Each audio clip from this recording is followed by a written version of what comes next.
Hi, and welcome to this week's Three Legs, Four Wheels F1 podcast. It's Paul here with Dan. Chris. And Lee. Have we recovered from Canada yet?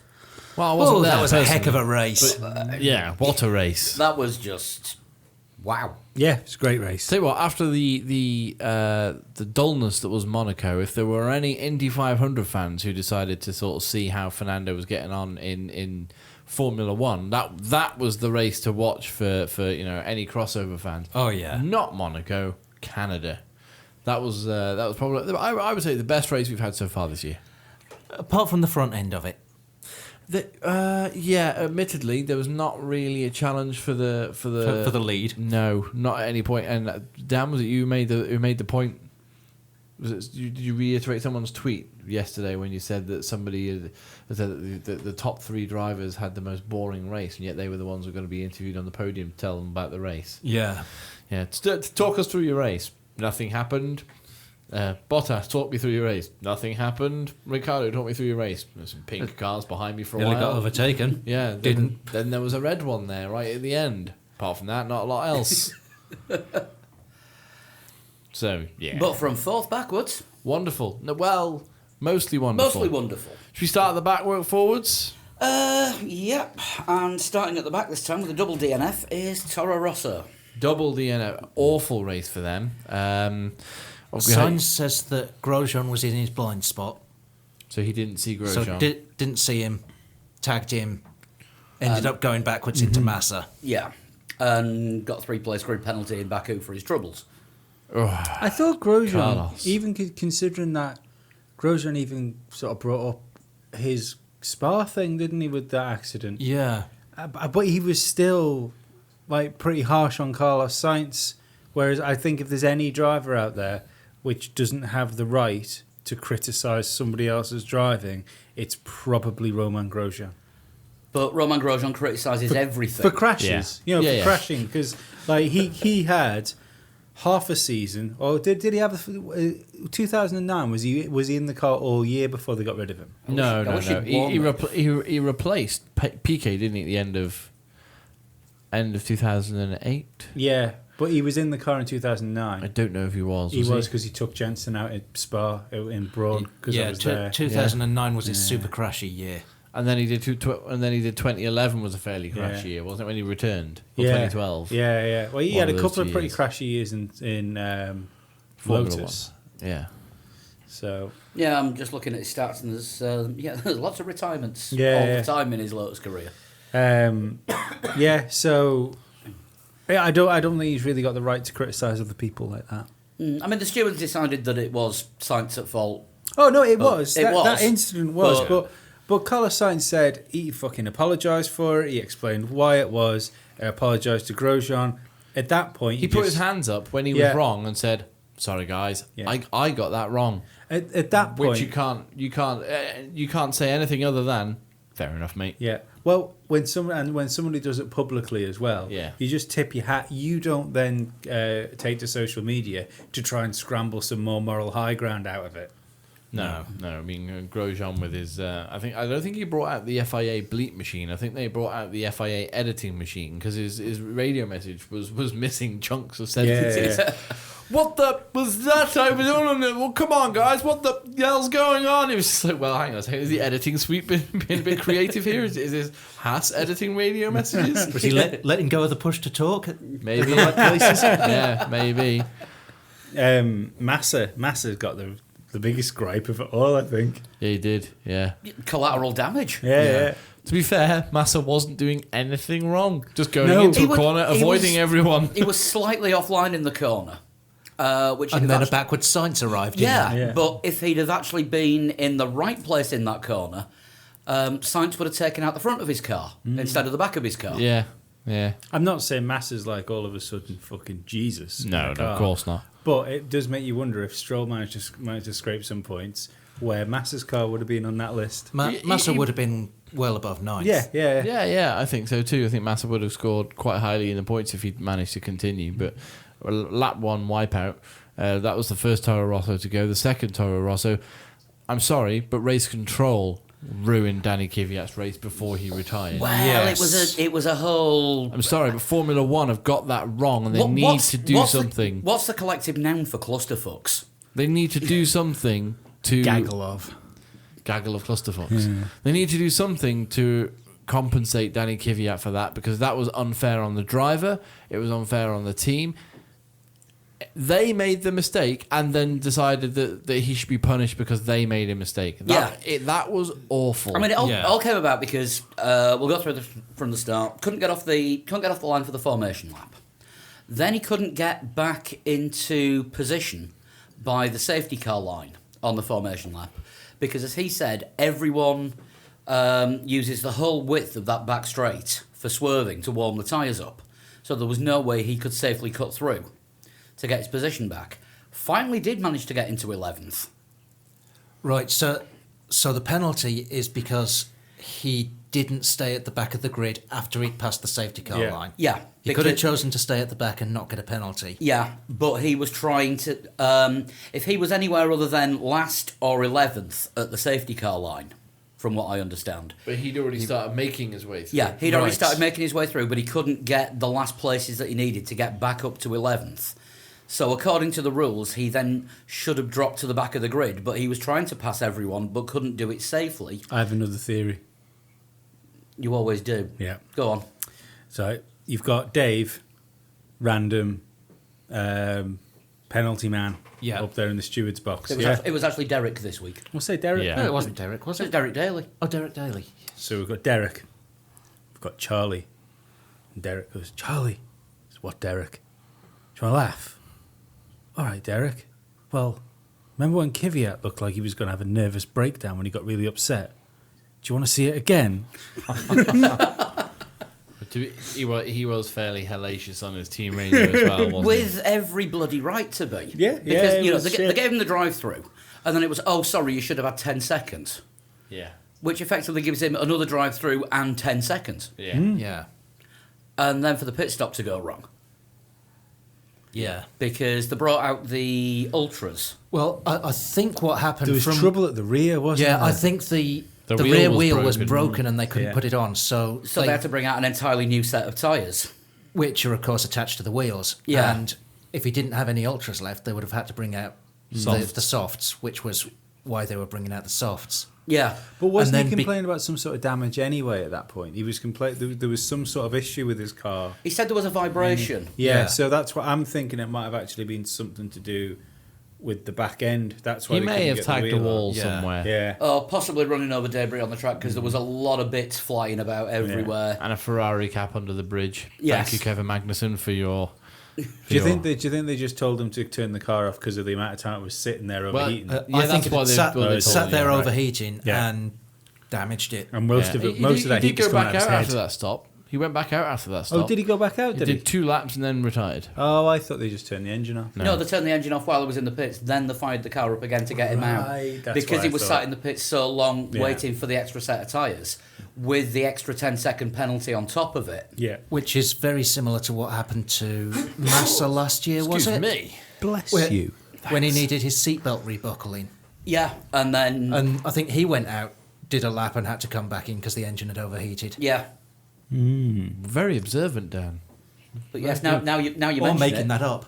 I can't No, I remember. think you're right. No, that was a thing, and it was... Throw him was a it peanut, Massa that or was was it good. Bottas? I think no, it was Massa. No, it was Massa. It was either Abu Dhabi or Singapore, I remember, because it was happening in a night race. Yes. Or it was yeah. dark when it happened. Well, hey, I remembered a thing. You I did? wish you'd remembered that on Sunday when we were doing the blog. But yeah, it was just bad for Toro Rosso all round. Yeah. Some of it their fault, some of it not. Torrid Rosso. Oh, nice. So there's not often we see them at the back of the pack, is it? But they were this weekend. Well, that wasn't race pace though. That was just awful luck. Yeah, I think they'd have struggled to do more than just good points anyway, wouldn't they? Really, I think they'd have been the back end of the points probably. I think there was a chance that they could have got it. I'm going to sound like you for a second, but you could tell how windy it was in Canada because when Sainz was walking back to his garage with his hat off, ruined his hair game. Yes, yeah. absolutely. That hairspray did not hold. Mind you, to be fair, sometimes that could look good. You know, say if someone caught it in slow motion, with him walking back and his hair everywhere, holding his helmet and stuff. Yeah. Probably sashaying a bit. Yeah, do you know what? You just want to see that in super slow mo, don't you? Absolutely. With some sort of 80s ballad over the top. Yeah, probably like overalls unzipped, just so you can see his fireproofs, not round his waist. Sorry. Yeah. As you were. I was quite happy for the backing music. I think it needed it.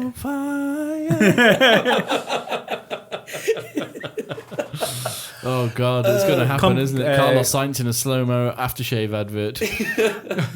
Complimented one of my favourite wrestlers in the world's hair game at the last pay-per-view they did the other day, and Kenny Omega liked my tweet. Oh, well, there you go. You are becoming the hair expert of sports. Absolutely, I thought that's kind of what I want, where I'm aiming for. Right, so if there are any grooming companies want to sponsor this podcast or banter club, Absolutely. Or just Lee personally. Yeah, because it's, I mean, I talk a good game. I'm like one of those people, like the pundits that are really rubbish at a sport. So my hair's nothing much to talk about, but I feel like I have an opinion on it. So yeah, that's good. Talking of hair game, let's move on to the next team who don't really have a strong hair game. they don't have a strong anything. Who's the next team? I'm going to have to say McLaren. Yeah. Yeah. No. Alonso's Alonso's had strong hair in the past. No, I think he's got reasonable hair now. Van Dorn, boring. No, rubbish. Yeah. Fucking. It looks like he looks like Looks like he's a sixth former. he looks like a stock computer game character. Maybe. All the extra 79 pences that Fernando is collecting from people that have got his app to buy the Indy 500 stickers to add onto it, Yeah. he's going to spend on hair products. I think he's asking for that in Bitcoin so he can get a fucking hit on the Honda man. I think he wants to remove all of his remove all of his euros and Yeah. put them in US dollar accounts. That's what he's after. Well, he had an interesting weekend because he was on the phone to NBC Sports during the IndyCar race on Saturday, and he was doing some live commentary, and they asked him about perhaps a full-time return. He said he's open to the prospect. Of Yeah. commentating or participating? Participating. That's been blown up out of all proportion. Did you actually hear it? No. Right. Well, I heard that, and I heard the interview that he had on Formula One where he was asked the same question. Now, the Formula One was before, so for the sake of timelines, I will Chronologically speaking. try and say that first. So he was asked about IndyCar, and he said to prepare for an IndyCar race was a massive amount of work. And I quote, he said, "I don't think I'm good enough to do a whole season in Indy and believe I can prepare for each race and just walk into the sport and do a season like that." He said, "It's not out of the question me doing it, but for next year, I'm better off doing what I've spent 16 years of my life to become the best I can be at." Yeah. And that's a Formula One driver. Now, during the race, when he was on there, he was asked if he'd consider a full-time switch to IndyCar after his F1 career. Yeah, this is my... No, he wasn't. They asked whether he was going to be there next year. I saw it. Which may be the same thing. Yeah. That's... And his answer to that was, why not? Yeah, but I heard that, though, rather than just reading it. And he didn't just say, why not?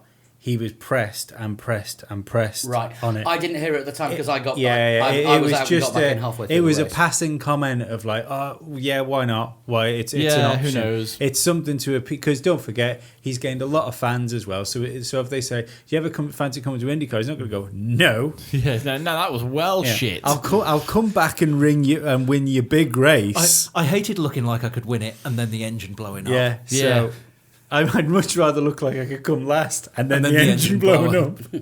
But it looked like he could have scored points this week before the engine did blow up. Yeah, well, he's looked like he could score points for a couple of races, hasn't he, this year? Yeah. He's going to at some point. Yeah, he's got. Well, Yeah. all he needs is that when that car finishes a race, has he retired Yes. in every race this no, year? he has finished some.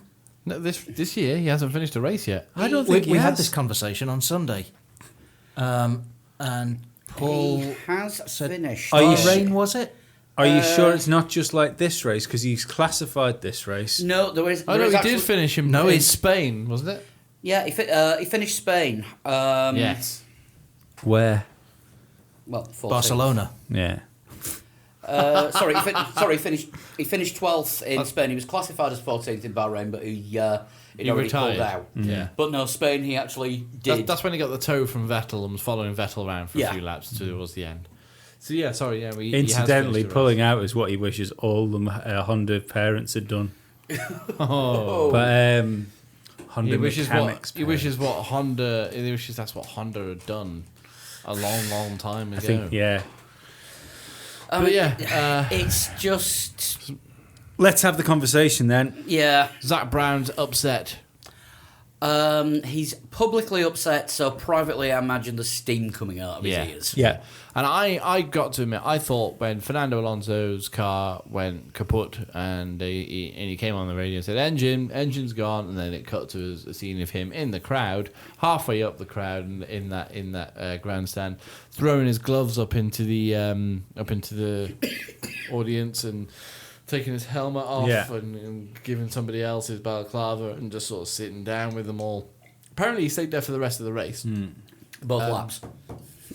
Well, it was about 4 laps to the end. He left in Something like his that. socks. 4 or 5 laps to the end, I think it was. I think he retired. But he, to me, that looked like a retirement. Like, and I don't mean like, Yeah, I know what you He's mean. out of Yeah, the yeah. race. I mean, that looked to me like bye Formula One. I think it But was at one the of And same I two don't things. think you were the only person thinking that But either. I think at the same time, Most of Twitter seemed to think it at the time. Yeah. but he's been in North America for a month. Yeah. This was something else you got to remember as well. He went straight after Spain. He went to America to prepare for the Indy 500. He stayed in America after Indy and went to promote his clothing brand in New York. And then after that, Stickers available on the official Fernando Alonso app as well. exactly, goes at Kimoa.com, something like that. That sounds about right. And then on the then he went to prepare in Montreal. So he spent a month in North America. The only other thing I could think of is that it would be sort of like a North America. Thank you so much. You've given me so much love. Here's my gloves because I want to sell clothes. See, I think it's one of two things. Alonso's always comes across as being one of the thinking people on the grid. You know, like he's not a stupid person. He does what he wants. So it's either the fact that you thought this is him retiring, maybe that's what he wanted people to think, to cause a bit of shit, Possibly. or just the fact that he seemed to have enjoyed when he was in Indy the access that fans had to the drivers and stuff, and he seemed to enjoy all the promotional side of it. So I don't. The other thing is, I wonder whether he just brought a bit of that to Formula One when he had the chance. And Possibly. there's not only that, but if you think about things like getting on the podium with Jenson Button Yeah. and Yeah. lying in the deck chair, Making your own moments. he is very, very angry at what's going Yeah. on. But then when he gets out of the car, he messes about a bit. He has a bit of fun. Yeah, yeah. Embarrassing blame engine. him. Yeah, embarrassing Embarrassing power. power in this Embarrassing power. mode. Yeah, embarrassing power. Well, do you know what was really? But sorry. that I was going to say that he just does what you want, and he can do what he wants because who's going to tell him he can't do that? And McLaren going to say, Fernando, you can't do that. You have to come straight back to the garage and explain what happened. I'll tell you what fucking happened. It broke. The whole team know what happened. And I've know- come back to the garage. You come back to the garage. Yeah, Why, exactly. why don't you come out to the crowd? Why don't you see if you can find me? I'm in Montreal somewhere. Yeah. You know what? He could actually do that because he's Fernando Alonso. And in days of Ron, he wouldn't have got away with that. Oh, in if any of McLaren us so were any much. good at drawing, we could actually do a great picture as a crowd watching an F1 race. Where's Nando? That's all right. It's Photoshop's a thing. To be fair, in the days of Ron, he went as far when Spygate happened. He essentially walked into Ron's office, slammed him over his own desk, and bummed him. But what I just want to say quickly was, what really surprised me more than anything, it didn't surprise me that that car wasn't particularly good on the straight. You know, we knew 12 mile an hour, something like that down the straight. It was about 0.8 to massive. 1.2 ish seconds a lap, just on pace. ridiculous. Yeah. Although you'd have liked his speed trap time in qualifying because it was Alonso 316. Was it? Yeah, he got speed trapped at 316 kilometres an hour. Well, that's it. He won. But he should have started the race with a glass smash. But what really disturbed me about the Honda engine, which I think is the worst one, is every car that overtook him, unless there was someone there like a Sauber or something that I didn't see because no one saw the Saubers. No. Everyone that overtook Alonso not only overtook him on the straight very easily, they didn't have to outbrake him. And they were in front of him before the braking zone.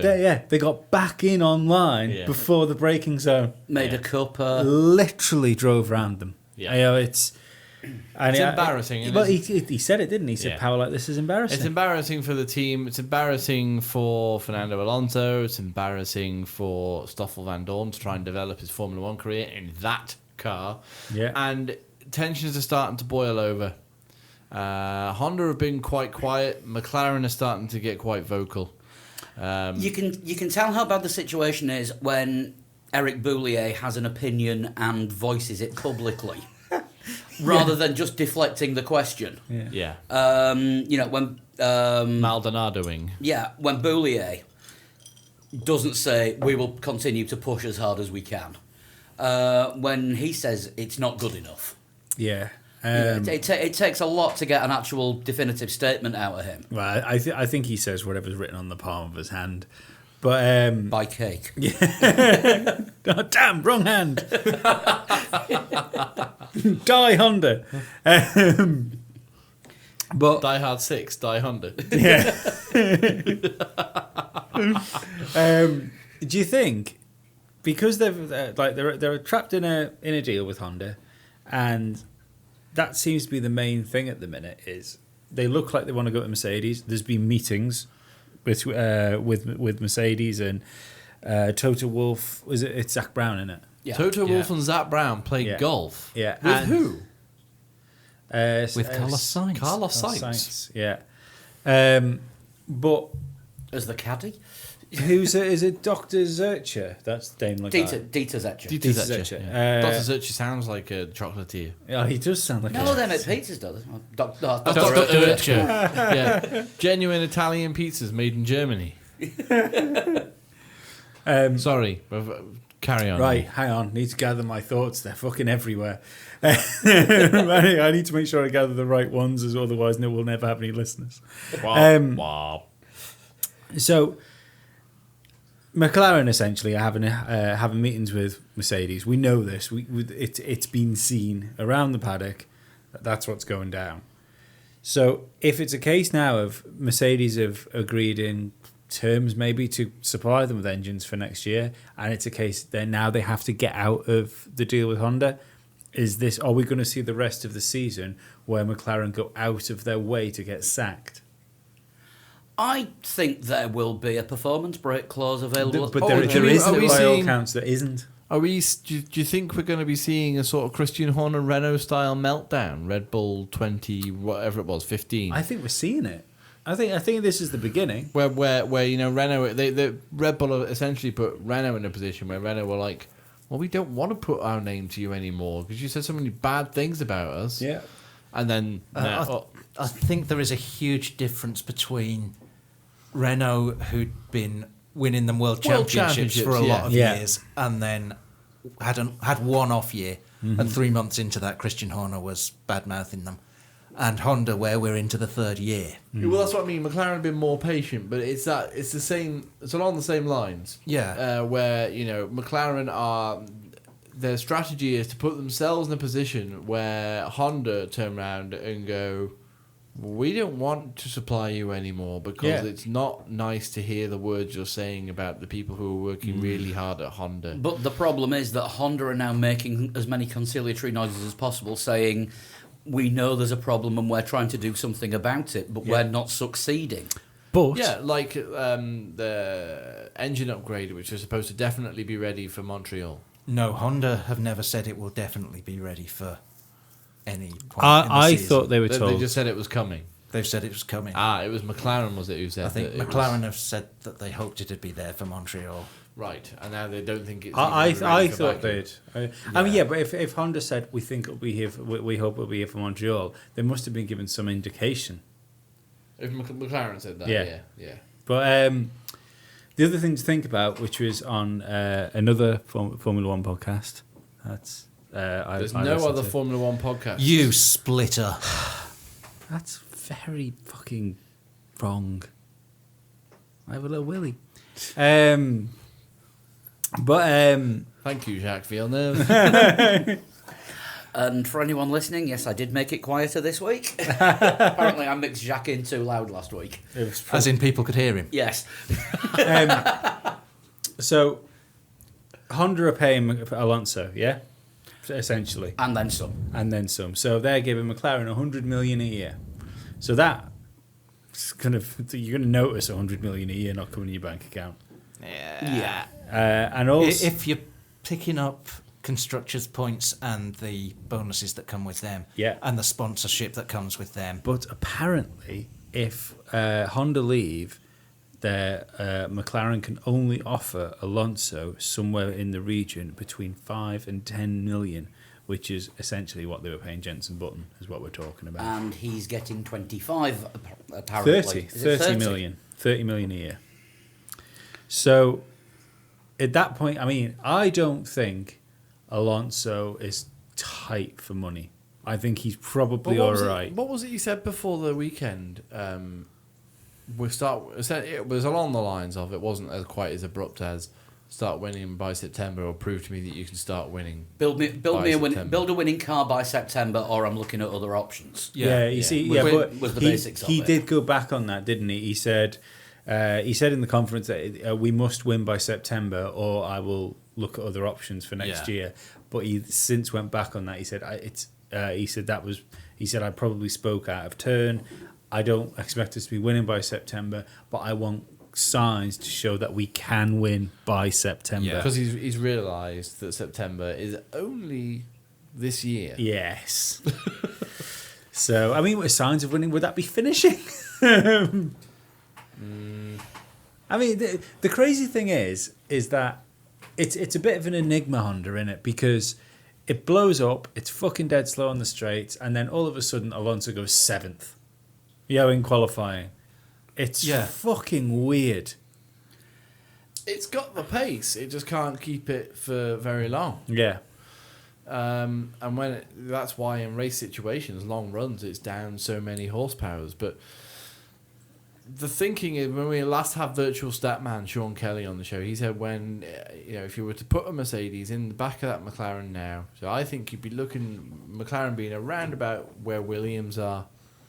I don't think they'd be quite as high up as Force India, but they'd be around sort of where Williams are, scoring points quite consistently. That's where they should be now. That's what Virtual Statman said. If you were to put a Mercedes engine in the back of that car now, that's where he thinks they would be. I think if you stuck a Mercedes engine in that car now, it would be behind the Red Bulls. Well, yeah, That's got to be a better chassis than Force India, you'd think. possibly the Force India is starting to look quite. Oh no, good, but we'll looks get like onto that a in good bit. car, but given the fact that Alonso keeps turning around and saying in the twisty bits he's the fastest man on the circuit. Yeah. I think you'd see Alonso's McLaren up there with the Red Bulls, and Van Dorn's maybe 10th.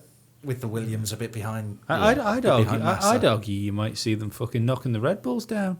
Maybe who knows? You know, if- we might even see next year, because it's that this is we're not a McLaren Honda podcast, but this is going to roll on for so long that we can't not Unfortunately, talk they are about giving it. us the most news. Yeah, F1's been the McLaren Honda show for the last 3 years. Yeah. I don't think there's any. I mean, Zach Brown says they've got a plan B and a plan C. Plan B's got to be Mercedes. I think plan C could be Renault. Plan D is just winding up an elastic band. Yeah. I don't think McLaren I don't think would they'll go go to Renault. Renault. No, I don't think they'll go to Renault. I think it's. They'd be looking at an outside source, I would think, that aren't Honda. Which has already gone wrong for them once. I think they'd want to use someone tried and tested I that is think actually plan- on the grid, but I they're think not going Plan to use a C's Ferrari. Honda. Plan C's Honda. I think it's either Mercedes next year or stick with Honda. which would be Plan A. What? That'll be plan A, not change anything. Yeah, I suppose so. But no, I think Plan A is Mercedes. Plan C might be get Honda to rip up everything they've done and start again. But that's what they did this year. Yeah. They have to have. It's a culture issue, isn't it? We've spoken about before. The Honda, the way they do Formula One now, is not the same as the way they used to do Formula One. They can't get away with just building engines in Japan, not being immersed in the whole sort of Formula One thing, and just sort of shipping them off to McLaren and being like, test that, tell me how it goes. It's just not the way that it works with these complex power units. You can't do that. You could do that when it was V10s, V8s, whatever. It wasn't too much of an issue with it. But now everybody who's involved in supplying Formula One is involved and intertwined with the whole sort of fabric and the culture of Formula One, and moves as the sport moves. Yeah. Honda distanced themselves from that quite considerably, and that's what McLaren's biggest issue with them at the moment. Unless they could find an outside source engine supplier who is, who already understands how Formula One moves in the current era. Is it too far to look at Cosworth as a supplier? I Unless think so. they get a Cosworth tuned Honda engine. I have a... Maybe use an external tuning company. Is it the tuning that's the problem? It does seem to be The building. Yeah. the base design doesn't But seem to be there. Don't forget, there's another player in all this that no one ever speaks about, and the reason no one ever talks about it is because I've just thought about it. Lord Voldemort? Yeah, Batman. But R.I.P. Adam West at the weekend, by the yes, absolutely. Formula One is going to go through a massive transition period soon. Yeah. way. Is this bigger than the massive transition period it's going through at the moment? Absolutely. Because I think you've got owners that want to get more eyes on screens. Did you hear the thing over the weekend that Chase Carey was talking about going free to air again? Yeah. No, yeah, that was Sean Bratches. Sean Bratches. Missed Was that. it? Yeah. Sean Bratches talking about free to air, saying that he realizes that free to air is very important. Yeah. Because that puts eyes on screens and eyes on the sport. Yeah. Yeah. Free to But air brings in the viewers. Pay TV brings in the money. Yeah. Yeah, basically. So the Again, who'd have thought? so you've got people that want to change, like Formula One, on a fucking massive level. Yeah. I don't believe that by the time either we might still have them up until the Concorde Agreement's up, but I don't believe we'll be using turbo engines after the Concorde Agreement. I think they'll go back to normally aspirated. Was it Ross Brawn who was talking about road relevance, saying that Yes, it was. road relevance is going to mean driverless cars, Yes. and that's not going to be something that Formula One can do. And you're talking about American owners that have come in with an American company, and I don't know about yous, but I don't see IndyCar or NASCAR thinking about switching to fucking greener engines. Well, they have the 2.2 litre V6s that they use, twin turbo, which are more efficient. But yeah, no, it's more than efficient. Traditional racing engines. Yes, but I don't believe all this complex hybrid stuff is going to be in the car. I think at very least we might end up with a KERS system. So what are you saying then? Who's going to supply McLaren? I'm saying that if all of a sudden the engines are a lot easier and different to make, that if you think, like, Alonso isn't a child anymore, right? So if you're McLaren and you have the options of a stroppy Alonso that wants a race-winning car, and stroppy for all the right reasons, yeah? yeah. Or you've pretty much know that sooner or later Formula One is going to change within the next 3 years, where we're going to get rid of these complex engines. Honda can probably build one of the new engines that are coming up. As can Cosworth and Volkswagen. Then you ride a fucking Honda wave of the 100 million a year until it all comes round again and it shifts like Ferrari like Mercedes did essentially. Mercedes are on top because of the engine, of the engine change. That might be okay for McLaren, but that's not going to be okay for Alonso. No, it won't. But what I mean is, It's not going to wait until 2026. No, but I think maybe it doesn't have to be 2026, does it? It might take that long before a Honda power unit comes into It might do, but if you winning form. But if they can't get, if it's Alonso pushing like I want a Mercedes engine in this car or I'm leaving, but there's a genuine thing of like, well, look, we've made engines like this before, and when we made engines like this before, it was in the back of a BAR Honda, and it was the fastest engine on the grid at that point in Formula One. Yeah, but you're still waiting up till 2020, aren't you? Still another 3 years. Yeah, but that's remember that would be worth it. You're talking about not for Alonso. No, not for Alonso, but for McLaren. Yeah. Why break being a works team to keep an aging driver happy? When this can all turn round with a regulation change. I know what you mean, but And don't forget, can they wait 3 years? I don't think it'll take 3 years and I think the reason that when Chase Carey's saying about we don't need a Concord agreement, I believe that means that we're going to have that this is going to happen before the Concord agreement's up, and a new proposal is going to be put in place, and if everyone agrees to it, that's what happens, and it won't be. They'll be talking about it in 2018, and it will happen in 2019. Possibly. That's one way of looking at it. I think it was Martin Brundle as well was saying engines for Formula One, not road relevance. Yeah, and the thing is, people say, well, it's good that Formula One's trying to be greener. No, it's not. Yes, it is. But it is good. Yeah, the sport's trying to be greener. Has to be. Yeah, but the like when you think of the amount of fuel that's consumed to get the circus to the racetracks, it's like pissing in an ocean and expecting to make a difference. Well, McLaren are completely carbon neutral On the transport? on everything. Don't believe that. They're for a carbon neutral company. No, but for moving gear, from one country to the other. Whether that's Well, them the or whether transport is Bernie Eccleston, isn't it? Yeah. And I Yeah, can't imagine for a second he's carbon Well, you think neutral. about how many cars they pump out. Oh no, Burning Air is fueled by trees. No, but I mean Formula No, it's One. not. It's fueled by seething Poppies. rage. I mean Formula One as a show. yeah, Formula One. Yeah, it's- I know what you mean. Yeah. So, and I don't think anyone looks at Formula One and goes, "Oh, aren't they doing a good job with the hybrid technology?" I think very few people would look at Yeah. that, to be honest with you. We got stuck behind a Honda hybrid car the other day. Did you? Yeah. Did you get past it when it broke down? It took 5 minutes for him to find a parking space, which is unusual because it normally takes about 3 seconds for Alonso to find one. Hey, that was good. That. We're still stuck on the McLaren on the Yeah, running let's order. Let's move on to Sauber. Sauber. Both cars competed in the race. Didn't see a great deal of them. Ericsson finished 13th. Wehrlein finished 15th. That was Sauber. Moving swiftly Yeah, on. and Moving now on swiftly to on, which Haas. is something that they didn't.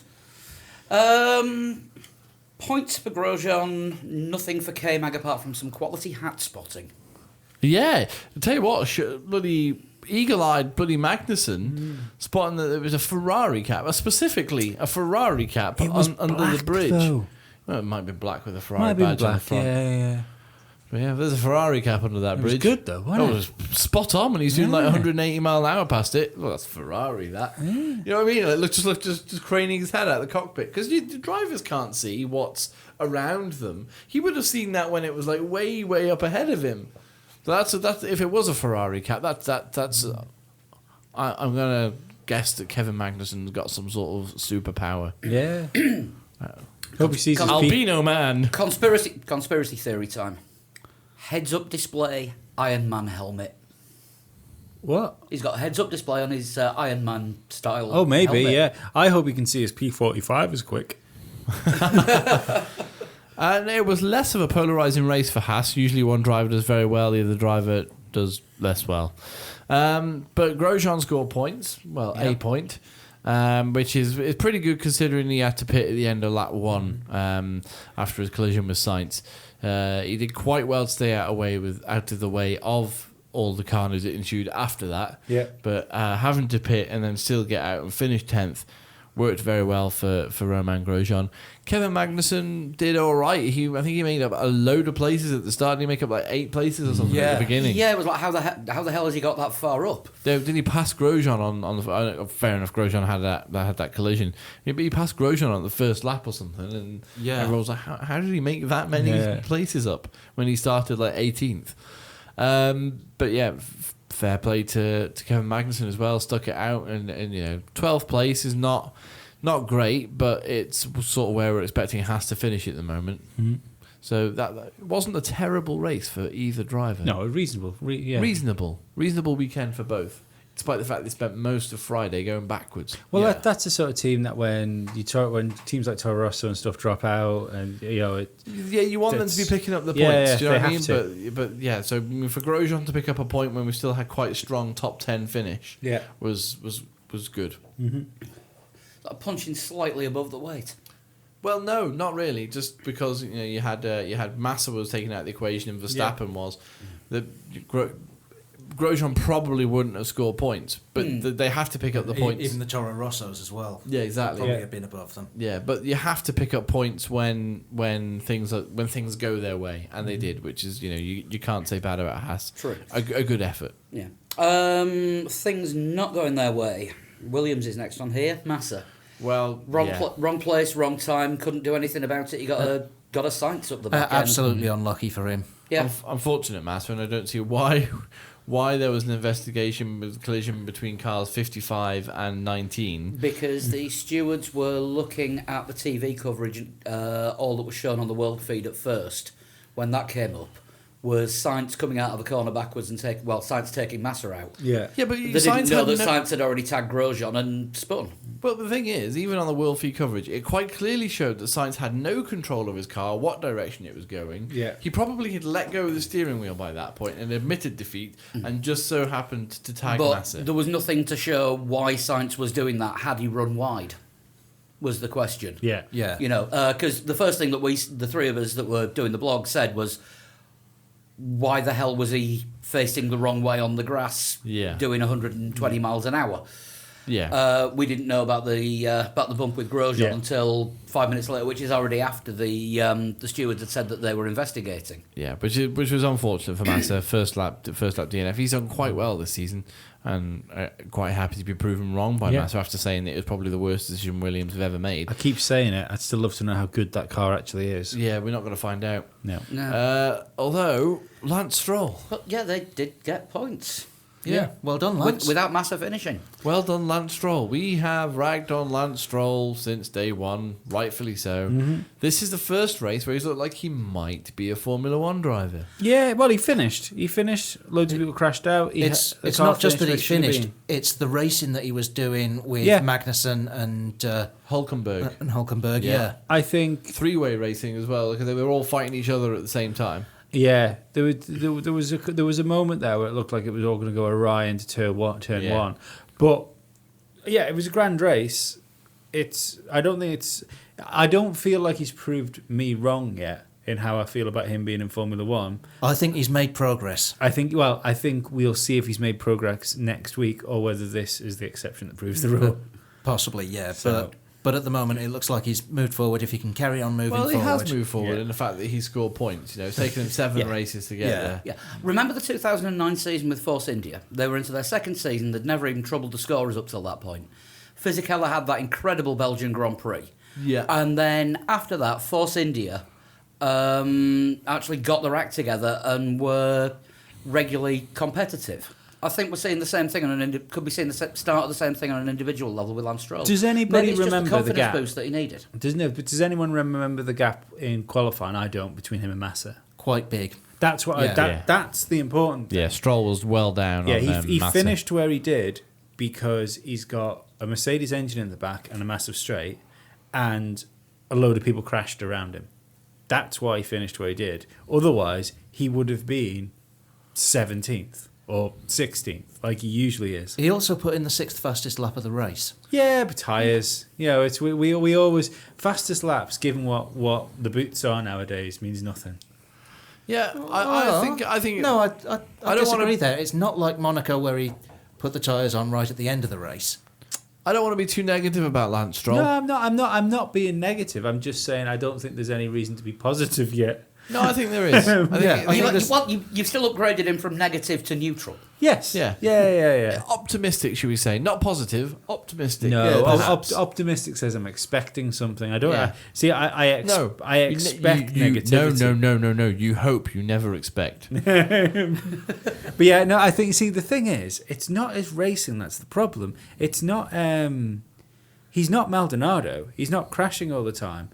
Stroll's problem is he's fucking slow most of the time. He's slow in qualifying. His race pace isn't great. I mean, fair enough, he popped a fastest lap in, but that's the age-old thing that you don't hear anymore. When somebody sticks a fastest lap in that's down the field, you always used to have Murray Walker going. They'll be asking in the garage why he wasn't doing that earlier on. That's the problem with Stroll. Isn't the fact that he's crashy or he can't race. It's the fact he's not very slow. quick. Yeah. Well, we'll see. But progress far. Progress has been made, and it's still a hell of a step Yeah. up from European Formula 3. Yeah, well, so you see, I still think by the end of the season or in another couple of races, we will still be going. He doesn't deserve to be in Formula 1. And it's his job to prove us wrong. Yes. Yeah. Can't argue with that. And I hope he does. Oh no, it would be grand. We want another Grand Prix driver. We don't want a little rich kid on the grid that's there because his daddy's bought part of a team. So, moving on to Renault, Palmer finished 11th. Oh. I'll tell you what, another improved driver, Jolyon Palmer, again, terrible in qualifying, Yeah. but he improved with the... Oh, you killed It's your turn to step outside now. But he improved in the stands, just stepping outside there. He improved in his race. 1 second, I think he was, outside the points. Which, 1 second behind Grosjean, basically. yeah, if you look at what happened with Palmer last season, Yeah. torrid start to the season and then got better.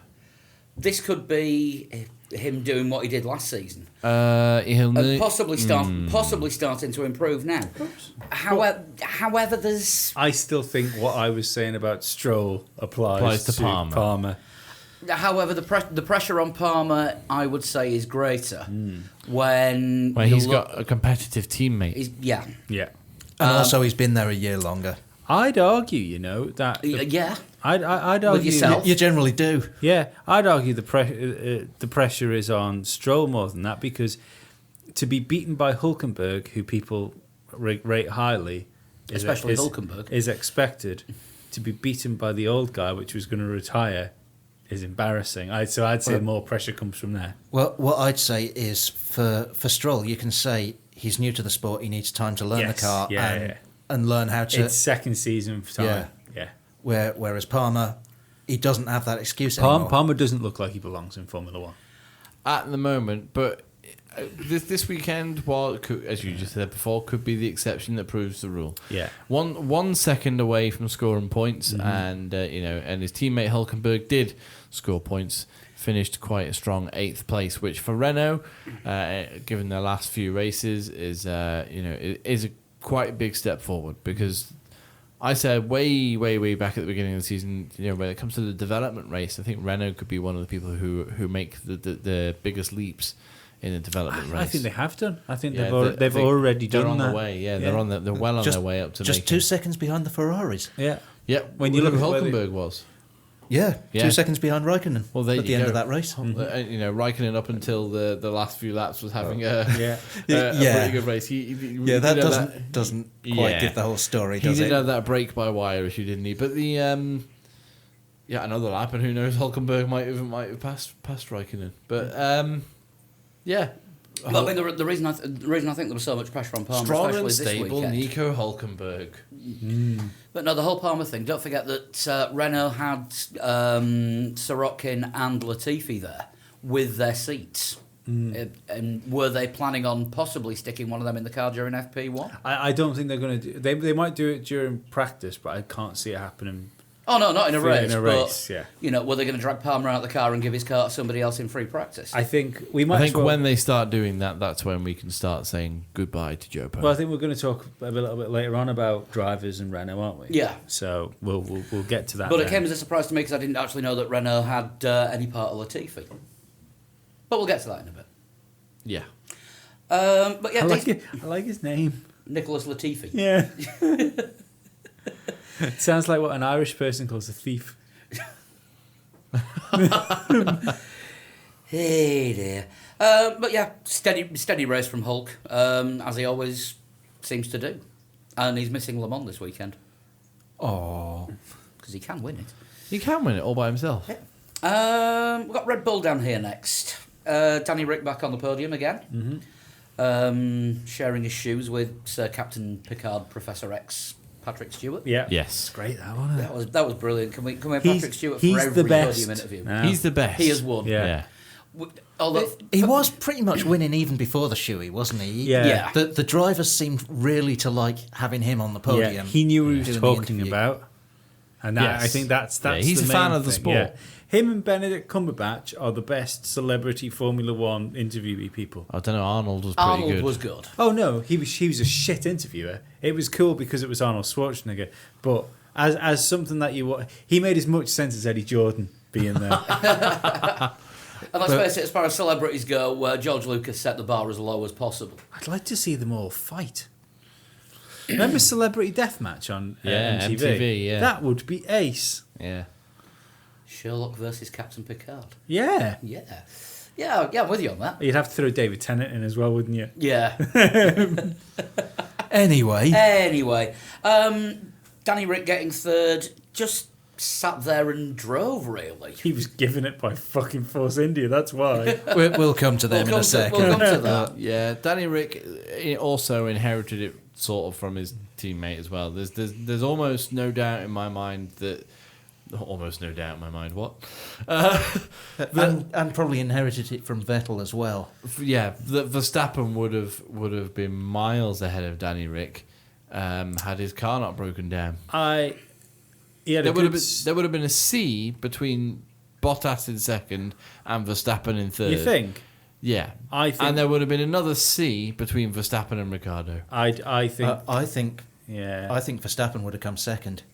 You think Do Verstappen you? would have what? I think finished he would have second? held Bottas up and hurt his strategy enough. Oh, that- possibly. I think Danny Rick would have still finished ahead of Verstappen. Because I don't Conflicting opinions. See, I I think Bottas would have made the jump on, but purely because of Mercedes' strength in Canada. But I think Bottas would have made the jump on Verstappen. But I don't think Danny Rick would have gotten past him had his car not let go. I think Max was driving crazy Max, and he'd have ended up with no tyre. Oh, not no tyres because there's no tyre deg there. But I think he'd have just burnt through his tyres too quickly with how he was having to drive to try and keep hold of the guys in front of him. Yeah, well, there's only one guy in front of him when he retired. Yeah, but I don't. I think the Mercedes would have passed him in the pits. I think that Bottas would have got him, if not on strategy, then on pace alone, because they were just so superior. Yeah. No, I Canada. think he would have held Bottas up. That would have meant that Bottas going on to the yellow tyre might not have happened when it did. Lewis wouldn't know whether to go onto the yellow or the red. It would have changed the whole race. Maybe. Or I think they'd have known where to go tyres with what was going on with other teams anyway. But I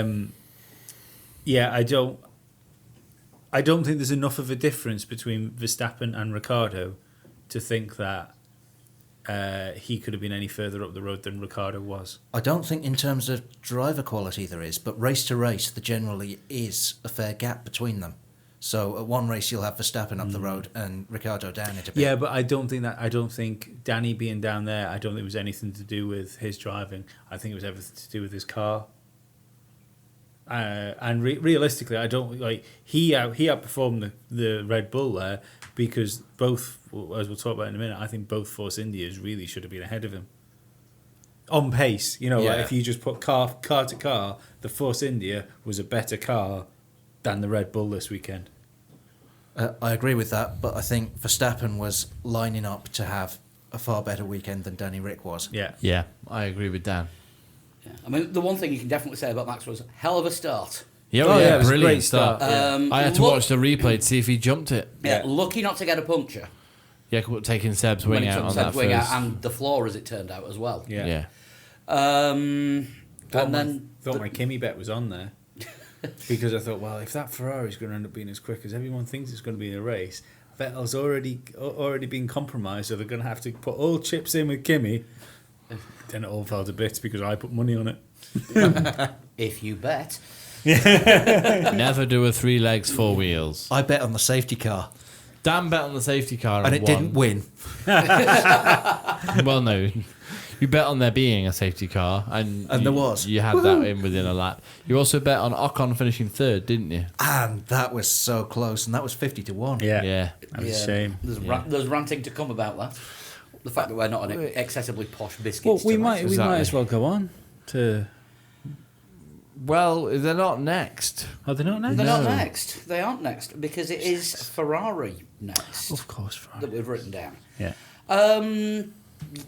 Great rescue drive from Vettel. That was a hell of a drive. There's a contender for driver of the day in there for Sebastian Vettel. Yeah. Absolutely. Did technically win it, but yeah, he's also a contender. Did he win the official? He driver won the of the official day? driver of the day. Yeah, but I meant 3 You legs, meant 4 ours. wheels. Yeah. Because the FIA driver of the day is never the actual proper driver of the day, apart from the times when it is. And don't forget our. We consider our driver of the weekend the Definitive. official. Yeah. Yeah. The official 3 legs, 4 wheels driver of the day. Yeah. So it's the official, unofficial driver of the day. No, the official 3 Yeah. legs, 4 wheels. All right. Okay. Brought to you in association with. 3 legs, 4 wheels. Stop trying to crash your own train, dickhead. But yeah, Vettel down in I think 17th was last place at the time when he had to come in. Yeah, I think he was. Yeah. New front wing, damaged floor because he was saying it still wasn't right after the wing change, Yeah. and then just carves up the field and brings it home in 4th. He should have been on the podium and it was his fault because he should have pitted when they said pit. Yeah. He left it out another lap. But no, that makes sense to me because he wanted to see, is this actually damaging me? Yeah, but he And if he gave away the chance of the free pit stop under the safety car though, and he wouldn't have had to carve through the field because they'd have carved themselves for him while they were pitting. Okay, I'll give you that one. Yeah, and that's a shame. Also, he wanted. I blame he didn't Ferrari know how, for that. Yeah, but he didn't know how bad his damage was.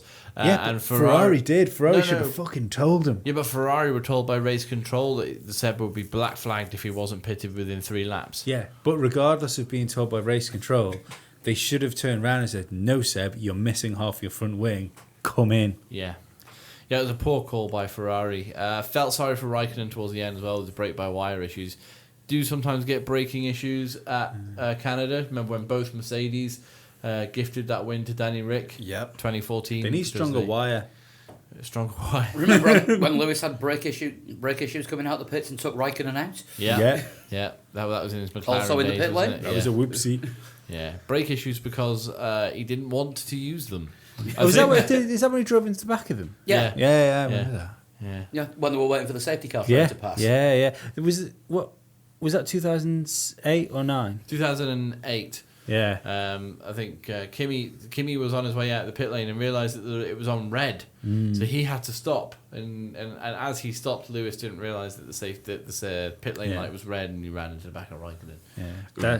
That's one of the years that Lewis refers to as that year. No, I think he won. I think that was the year he won. Oh, the he did, didn't he? championship, Sorry, yeah. I'm thinking of 2009. Yeah, 2009, no, it was no. a dog, wasn't it? The car was Yeah. terrible. But yeah, Ferrari. Ferrari They evolved. they sort Ferrari last year. Ferrari almost. Yeah. They should have. Headless chickens. Yeah, they Yeah. should have done what Lee just sort of pointed to. And, Everybody should do what Lee suggests. no, not all the time. Most of it's not legal Legal. or moral. Depending on what country you are, sometimes you have to travel for things to be legal.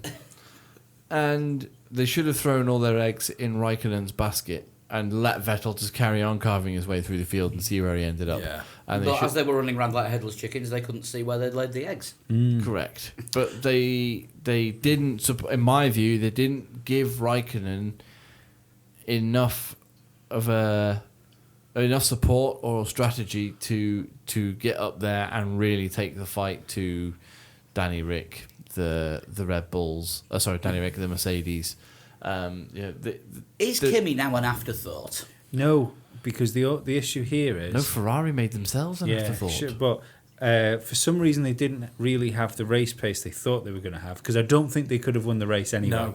No. Mercedes were far too far down the road. Yes. So they didn't have the race pace, because they even said, like, after qualifying, we lost pole position, wait till Sunday. They were quite bullish about what they had underneath them. They were very quick on race pace on Friday. Yeah, but it turns out that wasn't, that didn't end up being the race pace. No, it didn't. But the issue for Kimi had new boots on at one point. Seb had old tyres, and Kimi was only putting in times as quick or a little bit slower than Sebastian. Yeah. On worn tyres. So it's not the fact he was an afterthought with Ferrari strategy. He clean wasn't quick enough to be prioritised. Yeah. So they tried to prioritise getting Vettel through to score as many points as possible. But So do we start it now? Who's taking Kimi's seat next season? Part 3. No, because we do this every year, and Yeah. every year the answer's Kimi. I think the thing with Kimi is you've got to ask yourself who's a better option than Kimi. If you're running a one-car team essentially, then you need to make sure that you don't get someone that's going to upset the apple cart.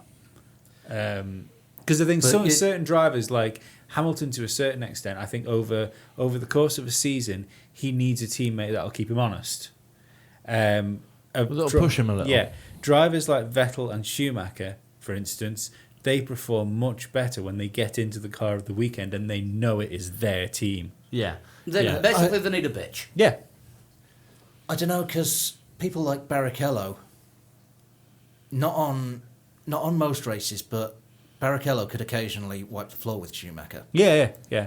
Schumacher said as much. Yeah. That's why he said that, he had the clause in his contract, because he said on his day he can beat me, and that can cost a championship.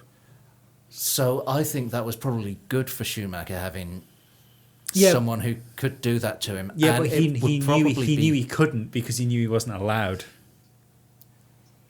Brake problems. Slow down a little. Yeah. Which is weirdly what Raikkonen had this weekend. He did seem to have a brake problem though. It was handy, but it did seem to happen. And then he was told right at the end of the race, wasn't he, that you can't slow down completely using your engine braking either. Yeah. It's just like, well, how am I supposed to stop? If he didn't have a brake failure, then he might not have won the race, but he's probably won an Oscar. Yeah, that was some pretty handy acting by Kimi Raikkonen. So, we're going to move on? We'll move on. Oh, God, here we Yeah. go.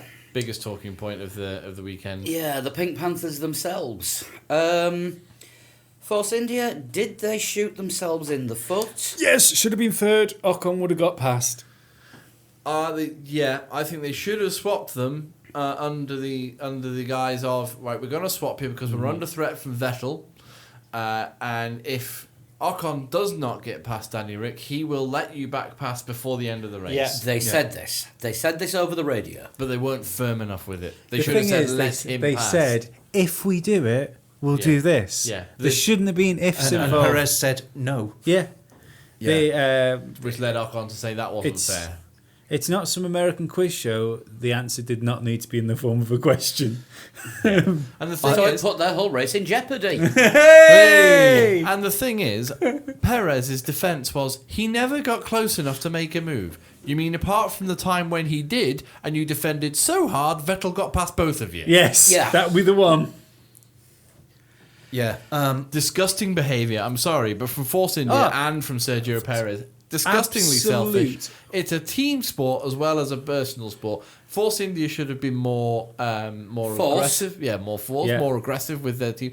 Sergio, let Esteban pass now because this is vital for the team's And then points. Perez to come out with a statement saying, I did what I thought was best for the team. Yeah, exactly. And the top and bottom Knowing of it full is, well that Force India would have switched a race further down the line in the season, with if the same thing probably would have happened again.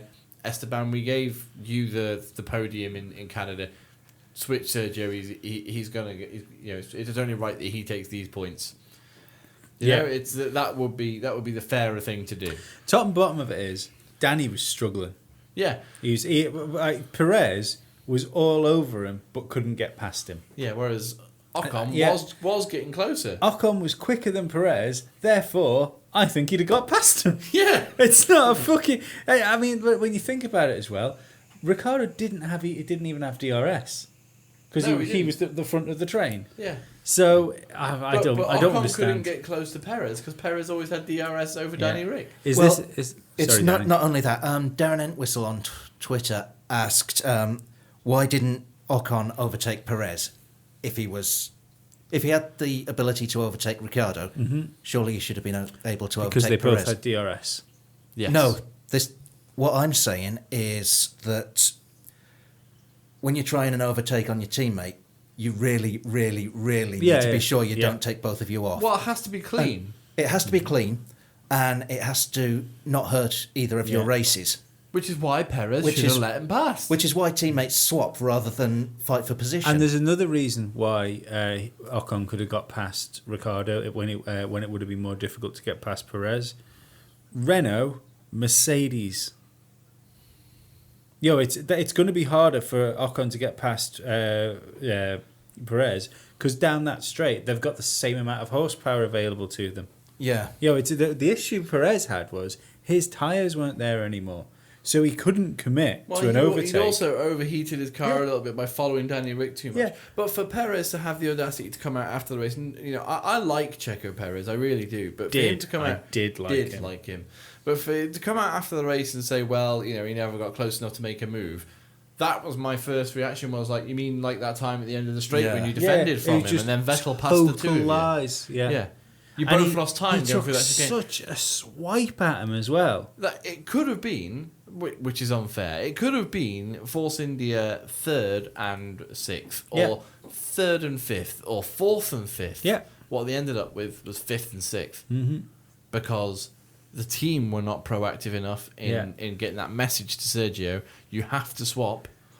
But someone like Otmar Schaffnauer should have come on, or Bob Fernley. Checo, this is Bob, or Otmar.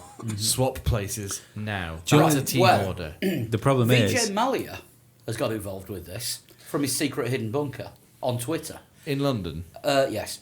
in Highgrove, I imagine where he that lives. It's that difficult for him to get information out now that he has to send it through like courier on horseback.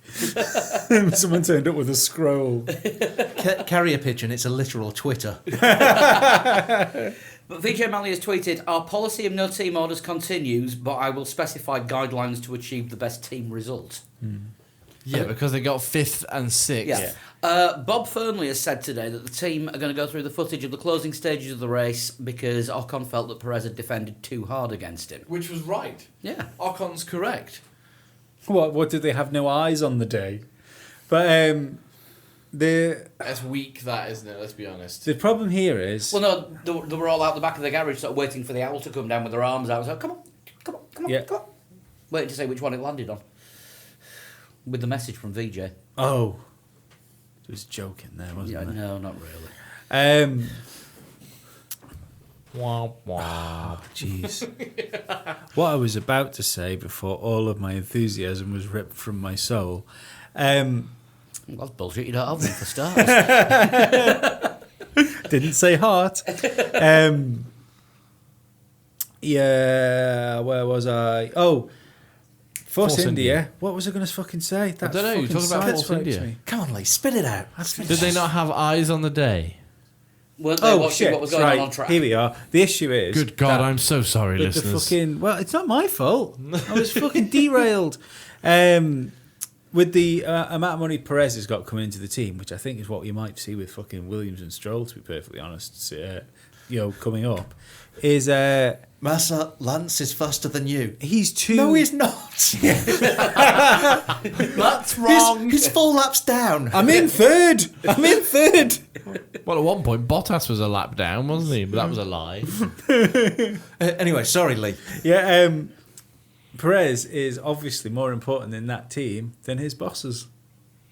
and he's more important in that team than the people on the pit wall, and he knows it. I think Perez thinks that he's going to be paying their wages. Yeah, that's what I I think mean. Perez is going to be at the team for a while yet, unless somebody like Ferrari comes along and snaps him up. I don't think he's quite at that level. And I think the thing is, and he knows as well, if the young fella that's in the car starts getting the better of him, and he has to start moving over for it, that dream of the championship winning car is fucking. Yeah. It's off into the distance with one of VJ Malia's tweets. Yeah, and Esteban Ocon, there's an extreme likelihood that if Valtteri Bottas, for whatever reason, doesn't work out at Mercedes, and he's doing all right at the moment, let's not put him down and say that he's definitely going after his first year. I think Ocon's. If Bottas or looking Hamilton were to leave Mercedes, Ocon is now a great shout and probably the number one contender to take a Mercedes seat when one becomes available. Yeah, that was a good show in there. And after the race as well in the interviews, held himself rather well. Yeah. He just said, "Yep, my time will come." Yeah. Yeah, which is how you're supposed to deal with racing. You don't do what Perez did and be a little bitch about things. Yeah. I've seen bitchy Hamilton in the past, and we don't like him. No. Have we ever seen bitchy Ricardo? No, think no, so. not really. We've Bitchy seen Vettel. We've seen upset Ricardo once or twice, but never bitchy. Yeah, we've seen Yeah, bitchy we've seen Vettel Ricardo that upset his smile was only cranked up to about 7 instead of 12. Yeah. out of 9. Yeah. Yeah, it's a shame because I think he could have been on the podium, and that's the bad thing as well, and that's like the real sort of anti-racer thing about it is he kind of denied the young driver a chance of having his first podium. I think that's shit. Yeah. And again, with it being a team sport, Force India got a 5th and a 6th. Yeah. And had Perez swapped positions, Force India could be looking at a 4th, could have been looking at 4th and a 5th, or a 3rd and a 5th, or a 3rd and a 4th. Mm-hmm. Who knows? But no racer likes giving up a position. No, but it's Formula One is a team sport. People, But Checo could have improved his position. yeah. But look at all the times in the past. There's been lots of races where the two drivers have swapped positions and been told to swap back if the guy can't overtake. Yeah. And every single one of them's argued against doing it. Because that's what racers do. But there's arguing against it, and then there's just not. There's just The not infamous doing it. Max Verstappen. No! Yeah. Yeah, But- if he's faster than me, tell him to get past. Yeah. But then those two people, though, have done it in the past. Ocon and Perez. No, Ricardo and... it was Ricardo and Verstappen, wasn't it? Haven't they? I think it might have been Sainz and Was it Verstappen. Sainz and Verstappen? Yeah, it was. Monaco. Monaco, Ricardo and Verstappen did it once. I'm sure of it. That would have been last year. It would have been last Nico year. and Lewis did it at Monaco. Was it Nico and Lewis? Nico was dead slow at Monaco Yeah. last year and moved over to let Lewis by. Hmm. Yeah, and Rosberg admitted himself at the time he didn't have the pace. No. And they knew they were fighting each other for a world championship as well. Yeah. You know, that's Perez is fighting for a podium. And realistically, what Perez should have thought was, let him pass, I'll let him have a go, and if something goes fucking wrong, I'll do both of them. Yeah, Yeah. exactly. Yeah, That's what he should have been. Yeah, Yeah, all right, if he is faster, yeah. then I'll follow him through. But Yeah. again, racing drivers, they don't necessarily think like that. You can't. You don't think 2 laps ahead. You think 2 corners ahead at the Yeah. very most. I mean, that's the thing, because if he was doing them into the chicane as well, then if I was Perez, I'd be thinking like you're thinking, follow him through, Yeah. then try and do him into turn 1, Yeah. and get my fucking podium place back, and then you can turn around to the team and say, fucking call him off, or we're not getting anything. That's it. No. So that leaves us with Mercedes. I think the only notable thing that we saw Boring. was when the timing system screwed up and it showed Bottas a lap down after doing a 3.5-minute lap when the transponder failed Yeah. Yeah. for about a minute. And then it worked again, and then it put him back to where he was, and they just buggered off and did it. Yeah. Yeah, but boring race for them, led from the start and we're still leading at the end. Bottas started quite well to try and jump Vettel, but then nobody saw Max Verstappen come around the outside of turn 1. That Canada has been a body blow for Bottas. Do you think? Yep. Really? He was a second down almost on his teammate in qualifying. And he Yes, had- but that was a special qualifying lap. Yeah, but his second, but even Lewis's first qualifying lap was half a second faster. But how good has Lewis always been in Canada, apart from the year that he ran Yeah, Jensen but up I the arse? think. I think what you're seeing is he's great great in Canada, but there is more times we said it last week. Where's the Lewis which can find half a second on his teammate, and he did 2 of those. Yeah. But Bottas should have been closer to Lewis. If Lewis was going to win the race, because let's not forget, as soon as he had a gap, he was managing a gap for the whole race. So if Bottas could have been closer to him, I think he would have been closer to him. I just don't think he could be. It was a boring race for the Mercedes. It was almost sort of 2014, 2015 era Mercedes, where they went out front, and we expected them to be under pressure from Ferrari, and they just weren't. They weren't at all. And they just trundled round up the front, and at one point wasn't Hamilton didn't he have over a pit stop over when Ocon that was just before his pit stop. Yeah, when Ocon was running second, he was well over a pit stop, so he managed to stop. Yeah, because we were looking forward to possibly the chance of Ocon leading a race. And Hamilton was that far ahead. He stopped and came. And then out. Ocon came in straight away anyway. Yeah, but he came out in the lead. He didn't even lose the lead when he stopped for tyres. So,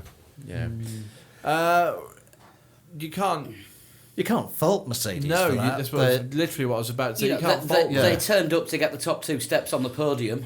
Mission accomplished. Yeah, they did. Even if Paddy Lowe did almost walk to the podium accidentally, because he thought that Lance Stroll's points felt like a win.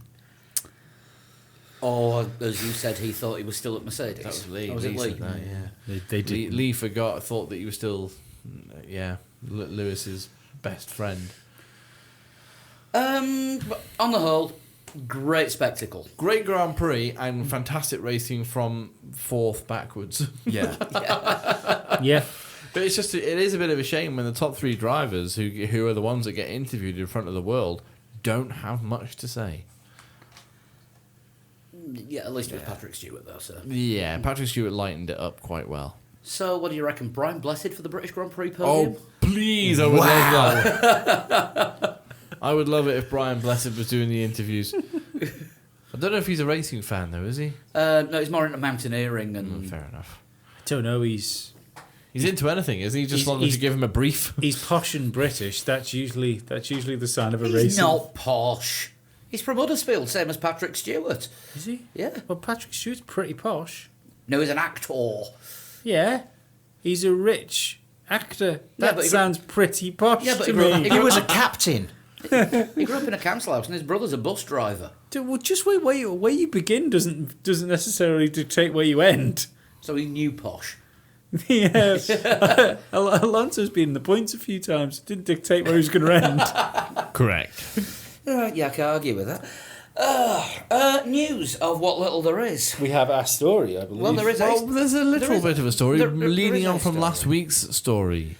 Yeah, Robert Kubica doing a test in the 2012 Lotus with This isn't news. We know about this. Renault but- stuff on. That was last week, so I was just leading into this. Yes. Turns out he's pretty swift. Apparently, he made one slightly minor adjustment, which is well within the rules of Formula One, and that is that his gear shifts were both done on his left hand, rather than having a right paddle and a left paddle. He did clutch and the gear Apparently shifts. Jacques with it. Villeneuve used to do that. Apparently so, yeah. Apparently. Well, it's not 2. They don't use them as 2. They One use pushes it as a away. rocker. Yeah. One pushes away. One push away and pull towards. Yeah. I think the paddles on Formula One cars do that anyway. You know, even if you don't choose to do it. Yeah. If you want to, you can press down on the right to go up and push it up to go down. If you wanted to. Yeah. So they properly flap. Yeah. Yeah. So, again, well within the rules, and all of his controls were on his clutch paddle was on the left though as well. So I don't know how many drivers use the same. They've all got double paddles. now. Yeah. Yeah, but the to use, I mean, come on, to use everything with one hand, you've only got 4 fingers.